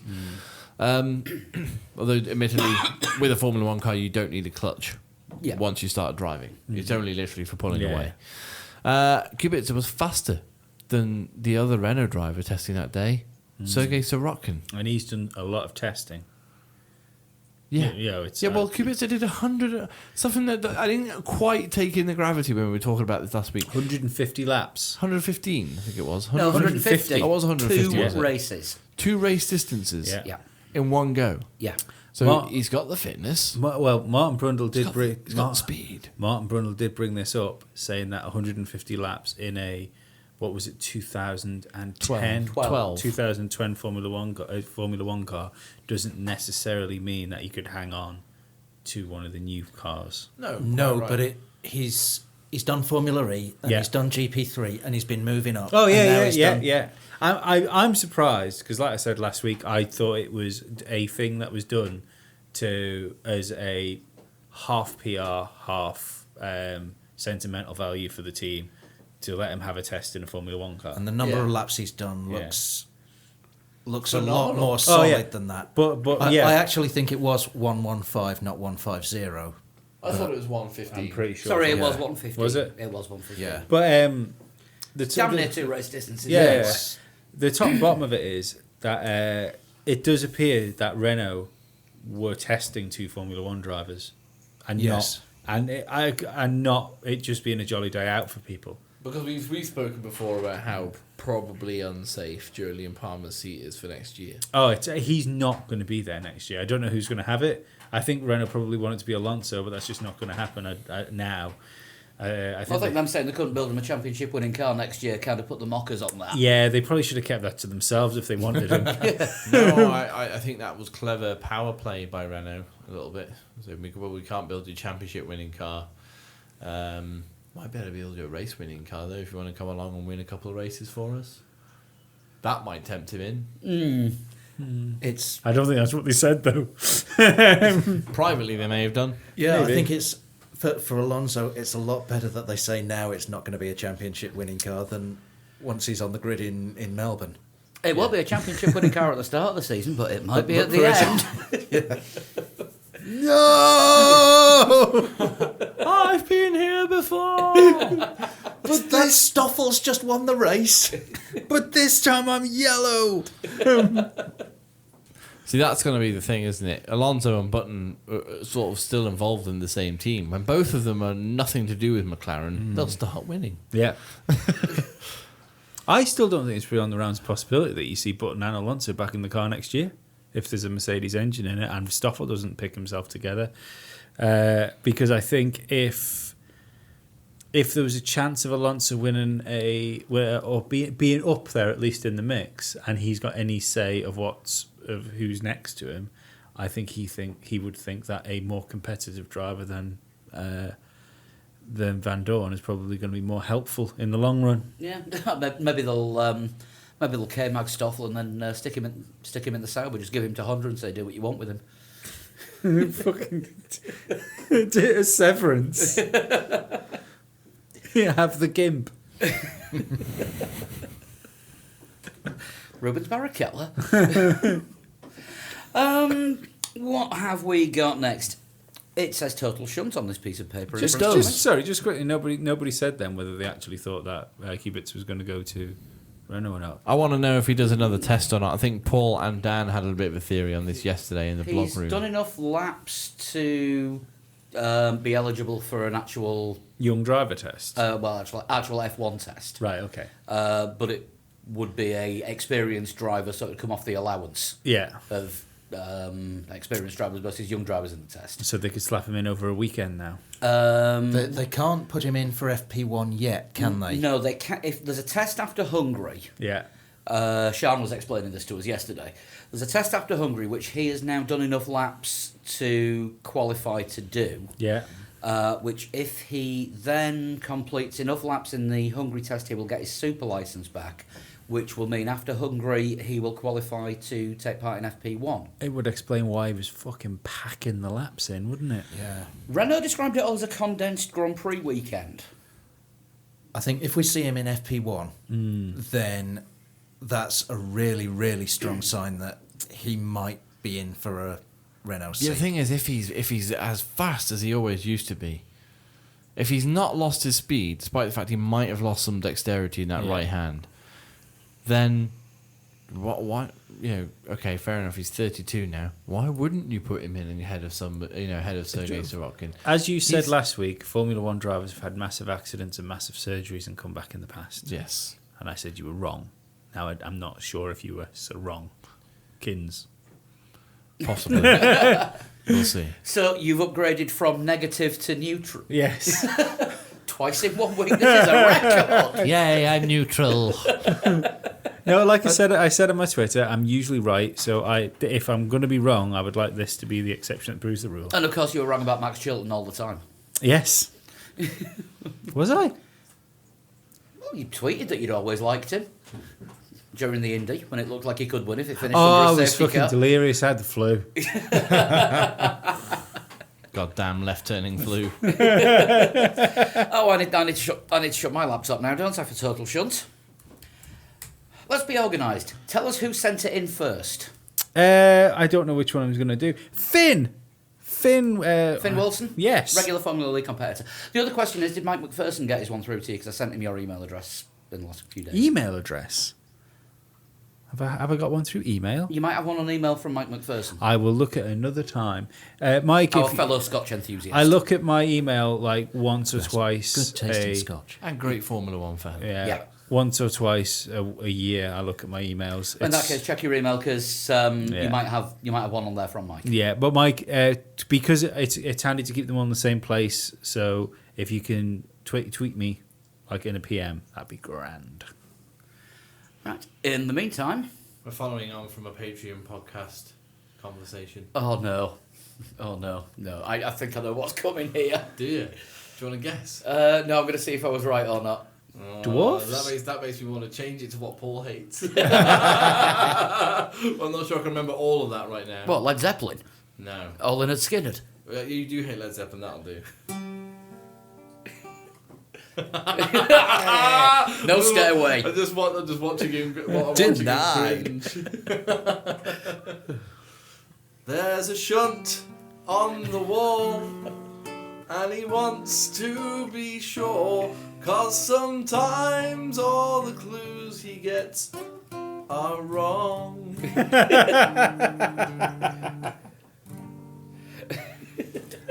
I do think the 3 legs 4 wheels guitar needs tuning.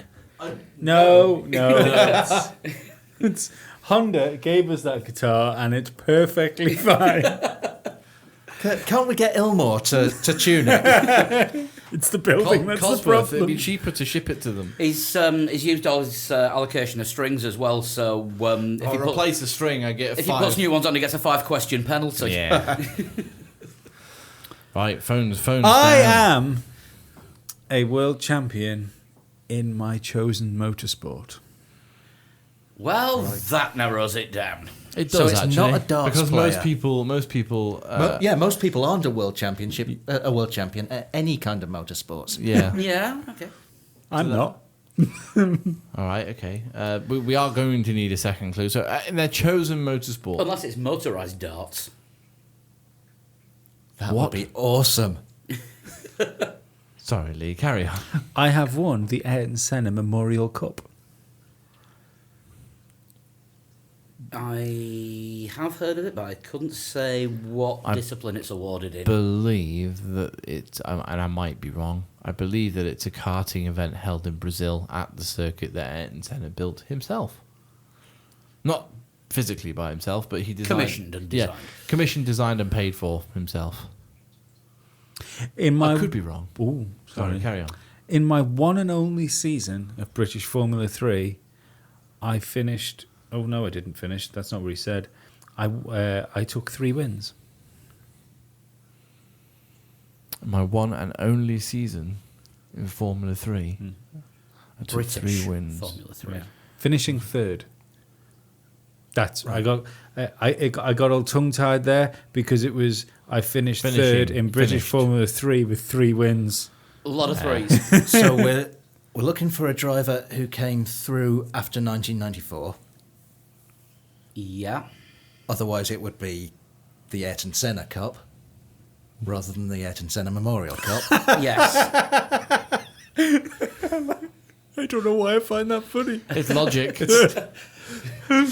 It's the kind of logic that detectives employ. Yes, it's logic. Lee found logic funny because he so rarely I uses was it. just going to say it's pretty new. Good God, it works. Is this catching on? Is it a thing people are doing now? Probably Brazilian, but possibly not. I don't think that whatever pubes he's got matters. Thanks, Lee. And a world champion at some motorsport, but not necessarily Formula One. Has Bruno Senna been world champion in GT racing? I think he has, hasn't he? I don't know if he ever won his uncle's Memorial Cup, though, or whether he just stole it off the shelf. Or I was wondering about Formula E champions. Brazilian Formula E champions. Lucas de Grassi, is he Brazilian? He's not, is he? Or is he? I can't remember. Nelson Piquet Jr.? Did win it. Won the first First one, E. yeah. And he would have come through after 1994. Yeah, that's a good shout. So Yeah. we've got to give a guess. Should we go with that one then? Yeah. Yeah. Nelson Piquet Jr. Losers. No. Damn. Well, that's after 3 clues. We very rarely get it after 3 clues. In my country of origin, I have a place named after me. Is there a driver called Rio de Janeiro? No, but he does dance upon the sand.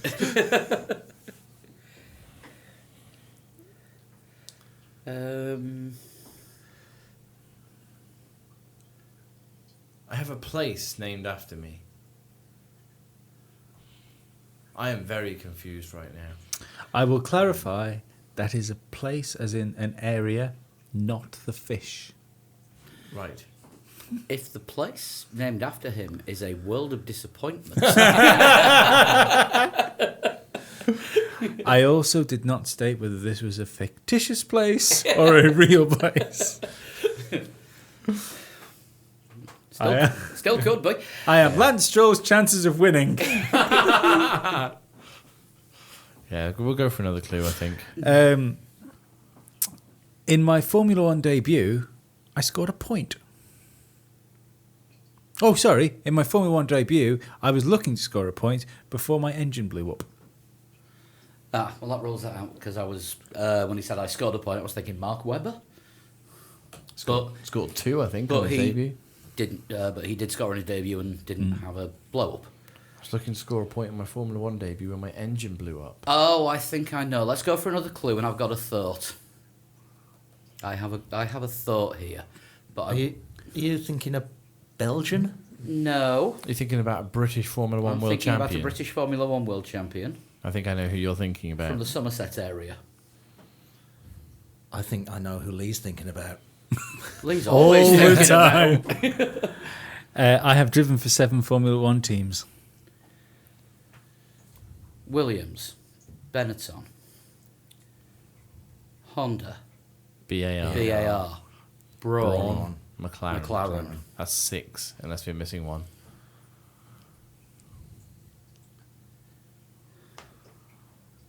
Oh, hang on. Benetton and Renault. They switched Yes. names. 7. Yeah, so it's going to be Jenson Button. Shall we go for it? Go on, Are then. you Jenson Button? I'm Jenson Button. Hey!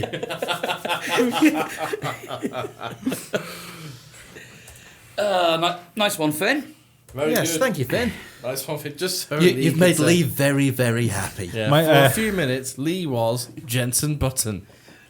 My first podium came in Malaysia in 2004. Over my career, I have took the podium 50 times with 15 wins. My teammates include Takuma Sato, Jacques Villeneuve, and Jarno Trulli. I have a cat named after me. And I am very soon to have a child named after me. Until that last one, it still could have been Bruno Senna. Well, yeah, actually, it could have been. Biffa question, I was world champion in 2009. 5. That's one of the earliest we've got it on. Yeah, it's good. Right, Formula Lee. It's going to have to be a toughie next week, I think. I didn't do a time on Formula Lee. Spoiler alert. Yeah, you actually did have a time on the listings, but it was penalised. It was penalised. Yeah, so you've got a DNS this week. Yes. I thought you were sandbagging. No, not at all. No, as it turned out, it was just crap. Just didn't have time to do anything. Lee, you won the 3 legs 4 wheels race off, but didn't score any points. No. I I got really frustrated. I had to go there, and I don't know where the time I got came from, and I didn't know where I could improve, because every other lap I did, apart from that one that got there, I was like a second down. Same with me in Monaco. Yeah. So. Lee, your time was a 1:13.288. Dan, you came second in our little challenge with a 1:13.656. I think that's Dan's best 3 legs 4 wheels finish. I think it is, beating me with a 1:13.773. Like Lance Stroll, I did it by default. What I can say is there was exactly 1 second between first and 10th. To the 1,000th. Oof. And in 10th place, real racing driver James Holman. 1:13.003.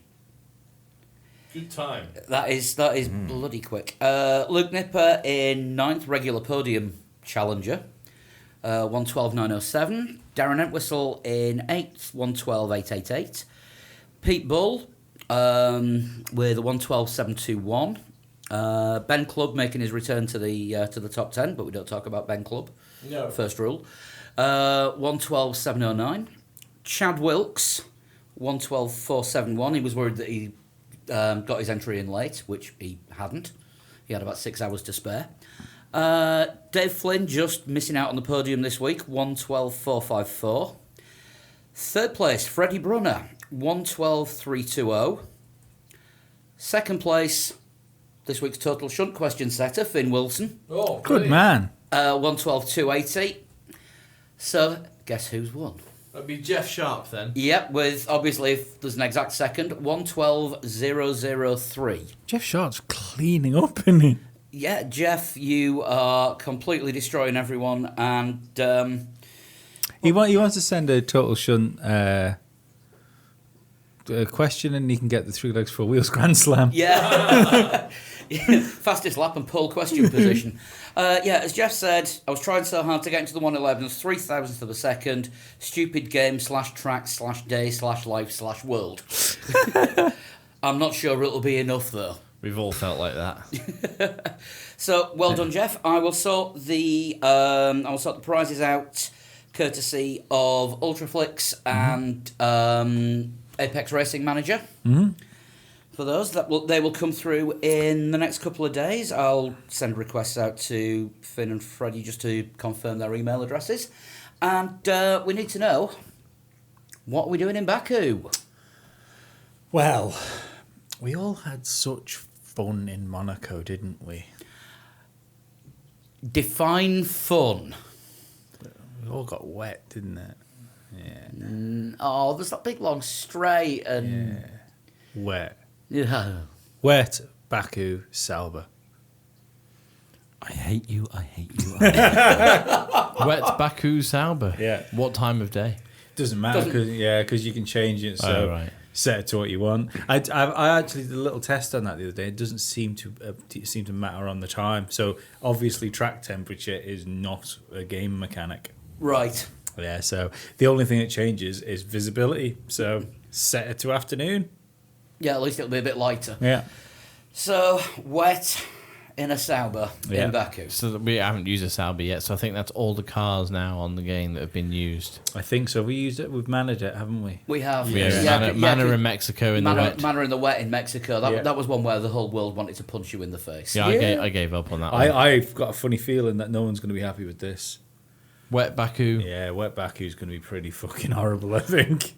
I remember last year, just after the game came out, I was round at a friend's. We were just having a go on the time trial mode between us, passing the controller, just to see who could set a decent time on Baku. And after about an hour of playing, none of us had set a legal lap. Ooh, well, that's not ideal, is it? No. So this could throw it wide open. Yeah, well, I've spoken. My word is law. Oh yeah, we know this. Right, I suppose let's have a look at the mailbag. Want to thank everyone that was in Montreal that listens to us this week for some fantastic photos and videos that you sent in. Thank you very much to... Was it Nick who sent through some stuff? Let me have a look. We've got some stuff from Nick. Hunter, Fraser... Was it Hunter that went with the flag? No, that was Nick. No, that was Nick that had the Lance Stroll flag. Hunter Reeve has sent some pictures and videos in.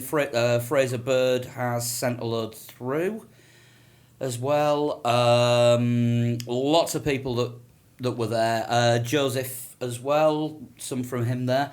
So what we're going to do, rather than share them on the Facebook page, I'm just going to make a big gallery on the main website at threelegs4wheels.com. That sounds great, yeah. And share all those, because there's absolutely loads. I'll put the videos on YouTube and embed them on the page. Yeah. And credit who sent them through. There's some great photos in there, and can't wait to share them with everyone, because they do look really good. By great photos, what do you mean? Really well taken, looking good photos. Not photos of greats. Oh, right, okay. It's not like... Not Monaco, where they fly off and hit the front of the car. I do like a grid. Or Jeremy Corbyn's hobby of drain cover spotting. See, if I really try hard enough... It's a thing. He did an interview about it on TV a few months ago. Fair enough. His hobby is drain cover spotting. Nice. You see, if I try really hard, I can still make myself believe the turtles live there. That would be only if it was the New York Street race that you'd have to worry about the turtles. Yeah, they've got a holiday, aren't they? They've got a stressful job. He's not wrong. Yeah, you do have a point. I do remember one of the early comments where they went on holiday to Hawaii and went surfing. Yeah, and let's face it, they're all named after Renaissance artists. Yeah. So, they're going to go to Europe, aren't they? See where... Yeah, to Azerbaijan, which is... To the sewers under the Vatican. Yeah. I have completely lost the plot here. Because the great photos we were talking about came from Canada. Yeah, but it still means they travel. I mean, all I'm trying to put forward is the Teenage Mutant Ninja Turtles probably have holidays. Might do. Where they go to Azerbaijan. That's a street circuit. Yeah. Baku street circuit. Yeah. Baku, which is further east than Baghdad. Yeah. Yeah. But it's in Europe. But it's in Europe. Sometimes it's difficult to have a decent, intelligent conversation with you people. Yeah, okay. Right. I think that's about it for this week. Yeah, I just want to say thanks to everyone who got in touch on Twitter as well during the live blog during the race on Sunday. That would be Luke Gardner and Jeff and Niall, Slim, Drew, Lee's favourite pile of words, and also John B as well. I had quite a few good conversations with John as well. Thanks to everybody who got in touch during the live race blogs. If you're as frustrated as John was, and you watch the Formula 1 races in the US and you get cut off by commercials every 5 minutes, log on to threelegs4wheels.com when there's a race on and check out the live blog, because we keep you up to date when the TV cameras in the US aren't watching. We are there for you. Yeah, when they're not watching, we are. Like so, I say, that sounds ominous. That also sounds like Lee's mission statement. It's his manifesto. Vote Lee. When everything's 1984 Leland, I am. that'll be my Big Brother is watching poster. No. But a total shunt is watching you. Yeah. When the police aren't watching, I am. So the best way to get in touch with us is you can email threelegs4wheels@gmail.com. You can tweet us at threelegs4wheels, at a total shunt, at Flood21, at Danbert, and at Pablo100. And we've got the Facebook page as well. Just go to Facebook and look for 3legs4wheels. You'll find us on there. And standard usual thing for the Patreon show. Half an hour of random waffling. Yeah. Tonight we touched on live music, how bad are Led Zeppelin. Let's not talk about what we touched on. Lee not wanting to touch the new Xbox, Yeah, I'm not touching that. and you can find. Let's not give it all away. Well, we're not giving the conversation away. We're just telling people what they've missed out on if they haven't subscribed to Patreon, which they can do for $1. It's the best part. It's the best part of the show. I'm convinced of it. I'm convinced that is the best thing we do. You're giving up Formula One for a living and just talking rubbish to patrons. No, because we kind of got the patrons because of the Formula One thing. So it's a self-fulfilling It's prophecy in that respect. It's something extra for everyone that wants to donate from as little as $1 a month just to keep us going. Yeah. Because Because this ain't cheap. this is not cheap, especially when cats chew through microphone cables. No. Which they haven't done for a week, so we'll probably due about 4 breaking at once. Yeah. Also, if anyone wants to come and give me some support, I'm Lee. Oh yeah, go Lee. But come and listen to the Banter Club Pro Wrestling podcast. I want extra numbers this week because the guy I usually do it with is going to watch Guns N' Roses. So I think I'm going to do one on my own. Sensible choice. Yeah, I think so. I'd like to go and watch that. But You've been serious? yeah, All right, okay. I love Guns N' Roses. But the Chris is not so sure. Stop shaking your head, Chris. Now that there's 60% of the original lineup there, it's worth it again. Use Your Illusion 1 and 2 were two of the first albums I got. Really? So yeah, come and listen because I'm probably all on my lonesome. So it'd be nice to have extra. Keep him listeners. company. How can Yeah. you have Banter Club without somebody to banter with? I'm going to banter with them. That's where they're going to listen. Oh, fair enough. So- and I suppose I better say this. We're doing another Three Legs Fourth Down podcast this weekend for any NFL fans. Or is it turning into any pro wrestling fans? Tease your guest. Not this week, but in the future. Not this week, in the future. Lee's gonna come and guest on a future Three Legs Fourth Down show. I'm going to be a celebrity guest. Because there's Celebrity expert a guest. couple of American footballers made the move into pro wrestling in the last week. So you're going to tell us all about pro wrestling. Yeah. Going to come in, add some style. You do know that when we record that show, we are usually drunk. Oh, God. What'll I ever do? Bring your own beer. Yeah, I could do. Yeah. That's it, I think, is it? That's about it for this week. We'll be back next week with a preview of Baku. Because it's the Back to Baku. No, that was last year because they're not back to back Yeah, but anymore. they're going back to Baku. They're going back to Baku. If you're watching Le Mans this weekend, drop us a tweet anytime during the race. Paul's going to live blog the whole thing. Paul is not going to live blog the whole thing. Paul, 24 hours live blogging. all right, tell you what. Should have done it for charity. Tell you what. If we can get another $100 a month in Patreon donations by Saturday, we're on $200 a month at the moment. If we can get another $100 a month in Patreon donations by Saturday, I will live blog as much of Le Mans as I can stay awake for. The gauntlet has been thrown down. I would fucking love it if one person just went and dropped $100. I'm thinking about it. So I know all your email addresses. I would not. So is Paul going to do it on his own? Is this the thing? Yeah, I'm not doing it. Please, right? Genuinely, I can't afford to do this right now because I've bought too many toys and I have a child coming in the on the way. A few of the listeners have said like, can we buy something and send it to you like as a gift to your child? This is what my child wants. Why did I go low? As Why did I Deputy say Prime Minister. 500? This is so. Seeing as anyone can announce themselves as Prime Minister these days. So don't like As Prime Minister, I agree with Lee. at the minute. Little Arthur Jensen Stevens, his eyes are glued together. Little Arthur. What have you done to him? No, because that's the Accident with the Pritt stick. They keep their eyes shut, don't they, when they're baking? Oh, okay. So his little eyes are shut, and he's sucking his thumb. Don't make the first thing that comes out of his little eyes tears, because Paul didn't live vlog the 24 hours.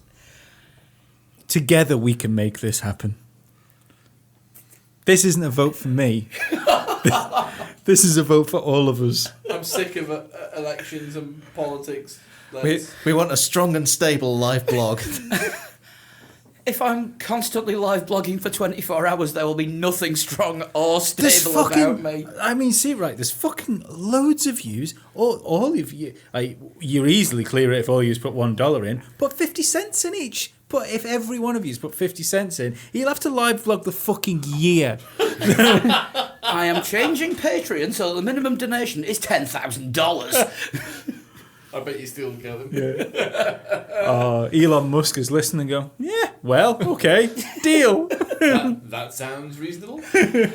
All right, okay, challenge accepted. If we pass past $300 per month in Patreon pledges, I will live blog Le Mans and stop my yet to be born child crying.